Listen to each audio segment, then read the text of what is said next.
Hey guys, thank you for clicking this video. My name is Donnie and welcome to RotoX Fantasy, the only channel on YouTube exclusively dedicated to helping you maximize your PulpMX fantasy scores. Don't forget to subscribe to this channel and tick the little bell icon so you were the first to know when a new video drops. I release a preview video every single race week, and follow RotoX Fantasy on Twitter and Instagram for up-to-the-minute reports on qualifying, injuries, weather, and our ever-popular cheat sheet, as well as some banter and chit-chat as the races unfold. As usual, in this video I have 5 riders for you to look at for when you are making your picks for Loretta Lynn 2, as well as some tips about picking your FFLs, and of course, what my team could very well look like come Saturday afternoon. But before we get into that, let's review the opening round of Fantasy Motocross.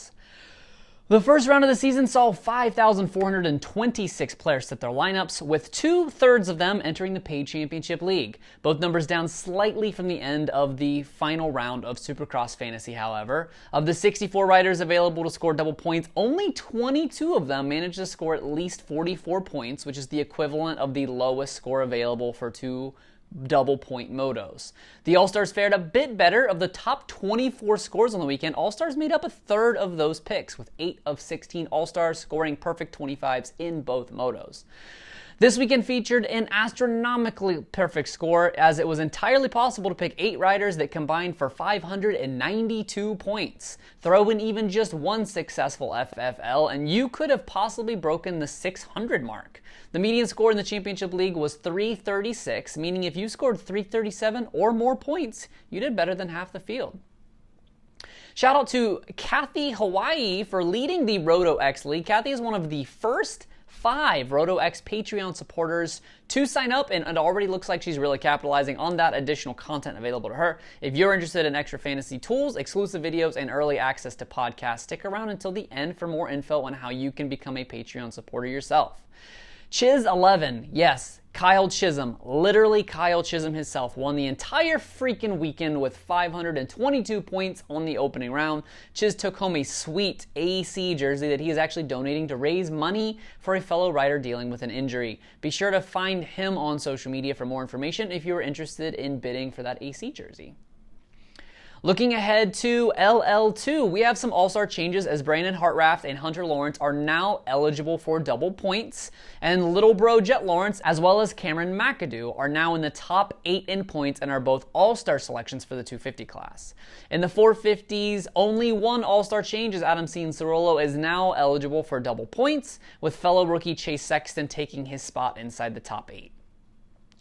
Notable injuries to watch out for: Cooper Webb, who finished with moto scores of 5.8 last weekend, will sit out the entire rest of the season. Something about his Dallas crash from like 6 months ago? I don't know. Also, it looks like Darian Sinai will also sit out after a shoulder injury sustained last week, but hopes to return for Ironman. Angelique Swoll reports on his personal Instagram that he is hoping to race this weekend, but does mention that he did suffer a concussion in the first round. Although not officially out, I would consider him probable at best, and I would probably steer clear of him fantasy-wise this weekend. Okay, let's get to the good stuff. Here are 5 riders you need to know about before making your LL2 selection, starting with a 250 All-Star that you should not pick. Last year, Justin Cooper was as solid as you can get, but he finished Supercross a bit weak and now is nursing a broken hand. With 10.8 moto scores last week and only a 5 handicap, I just simply see no value here. I would particularly bet against Justin, hoping he finishes around the same or worse, because he is only 2 points away from dropping out of the top 8 and being available for double points next weekend at Ironman. And you don't want to miss that opportunity for somebody that really doesn't offer much upside right now. Also in the 250s, I'm taking a hard look at Joe Shimoda this week. He's on my way too early Thursday team and expect him to stay there when the gates drop. Joe does have a bit of trouble staying on track outdoors. He DNF'd both motos in his debut last year, in addition to the first moto at LL1, but all 5 of his other motos have been within the top 16 and an 11th in Moto 2 last week. And with weather being a potential X factor, it's always a good idea to stick with factory guys that have the manpower to assist them if things go sour. Another 250, your high handicap hero of the week. Matthias Jorgensen at a 14. The Kawasaki rider made his debut last year in the 450 class and was a little prone to DNF, but he really turned heads, at least in the fantasy realm, in Supercross this year. And he is the kind of gritty competitor that does well when the weather goes south. Last week he logged an 18-24 moto scores, which would be good for double points in both motos if we were to have exact repeat results this weekend. Moving on to the 450s, I have another all-star that you should stay far, far, far away from.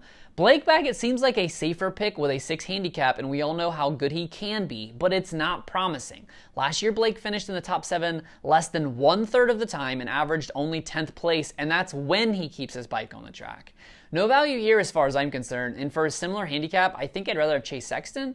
As I mentioned in the 10 outdoor fantasy tips video, I'm never high on rookies, especially rookie all-stars, but for similar handicap value, I would much rather take the guy that has been a consistent rock over the past 2 seasons over a guy that's been nothing but ups and downs. And the final rider I want to talk about here is Big Rig, Baby Giraffe, Benny Bloss. Benny at a 5 is an absolute steal if he can manage to keep it on the track for 235s. When he did so last season, he averaged a 10th place finish with all but 2 motos inside the top 15. Again, he does seem to end up on the ground or in the mechanics area in the weirdest ways sometimes, but before a mechanical issue ended his second moto early, he was riding 7 straight top 11 motos dating back to Unadilla last year.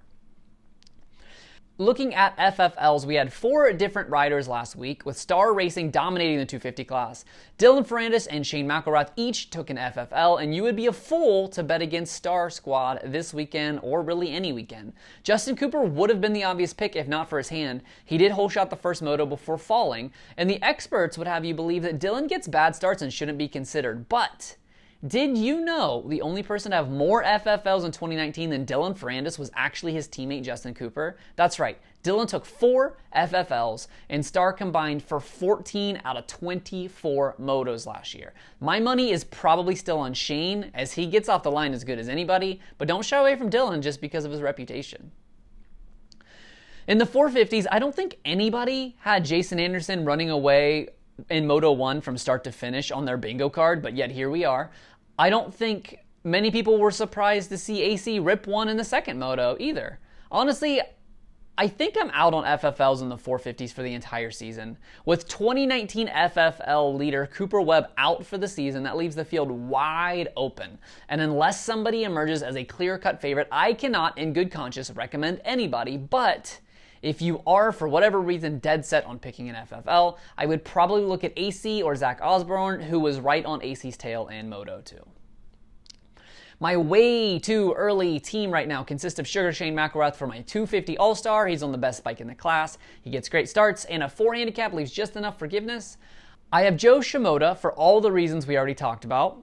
I also have privateer Jordan Bailey, who showed great speed last weekend, starting 18th in both motos and finishing 15th in the first before DNFing the second. He's not sexy, but I like it's a good balance of risk and reward here. And finally, I have the rookie Styles Robertson. With his debut done and over, I think the pressure is off and he can just run his own race. His 39-17 score from last week is a bit misleading, as he was DQ'd for assistance in the first moto.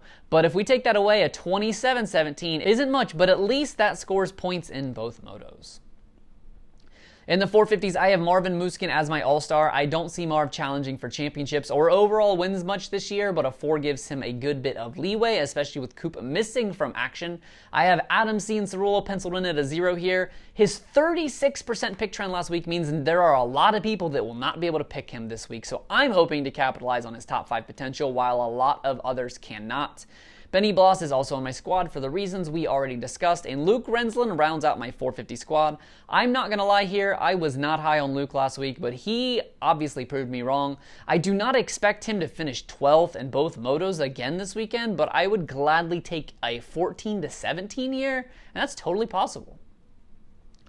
I'm also going to look at McElrath for an FFL this weekend. I firmly believe he's going to end up with one more weeks than not, especially with Justin Cooper ailing, and am kicking myself for honestly not picking him last week.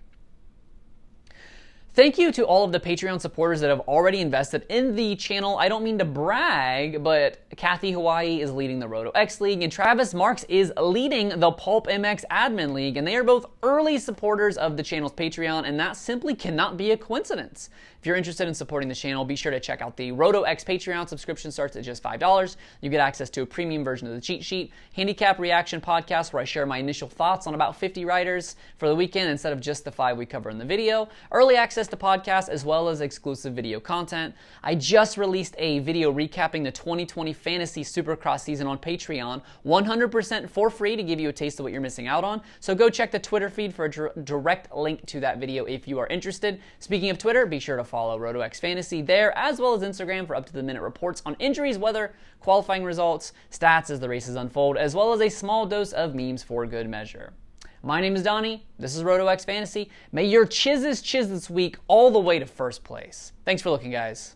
Take care.